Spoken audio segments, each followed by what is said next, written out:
Yeah, well, with 10 minutes to go, I didn't see the game unfolding like that. But international rugby throws things at you that you don't expect sometimes. I thought we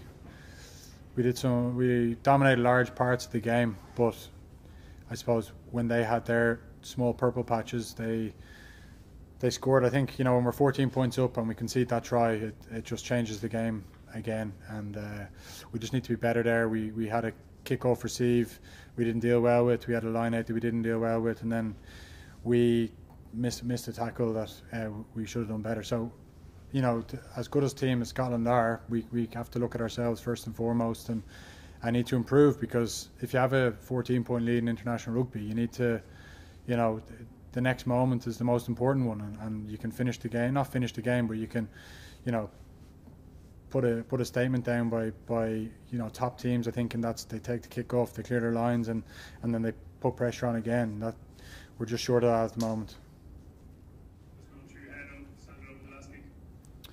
I was brilliant by Ryan Baird, wasn't it? Like to get the charge down. He's so explosive first couple of steps, and then to make the tackle that he does, which allows, I don't even know who got on the poach. Ian Henderson, who's outstanding as well. So for him to get on the poach, and obviously then it's you gotta have to kick it. Kicked pretty well all game. It wasn't my best of the day. My best of the day probably hit the post, but it was enough. I was trying to keep it just a little bit lower. It was quite blustery in the stadium, but it was a good enough strike to get over, and thankfully we get the 4 points, which is very important, and we're up to second now. So big end to the tournament next week.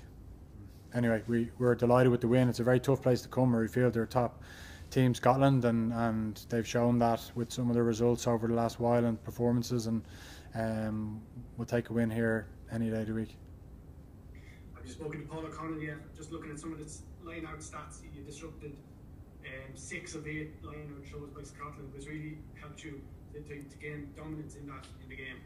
Yeah, the forwards have been outstanding for the last 4 games, you know what I mean?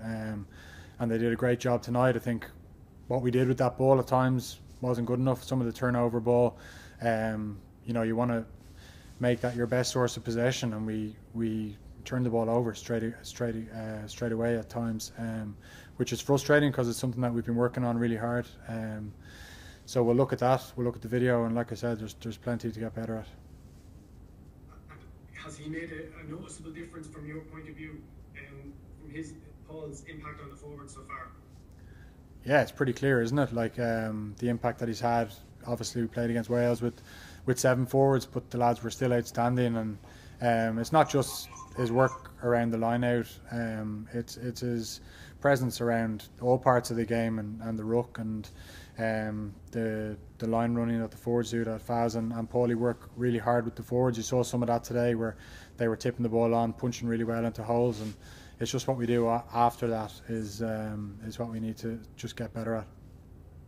Thanks, Johnny. Enjoyed that, mate. Johnny, you know all about beating England in Dublin. Have you seen enough evidence now in the last few weeks that you're ready to put in the kind of performance that's needed to win that game? Well, we'll find out next Saturday, won't we? We feel that we've been building. We feel that parts of our we feel we were a little bit unlucky in the first couple of games, but we're playing against even though they've had a couple of bad results. The team that was in a World Cup final, the team that won the Grand Slam last year, or Six Nations last year, the team won the Autumn Nations Cup, so they're a top team, and we've to prove that we can match them and put in a performance to beat one of the top teams, because we haven't done it as of yet.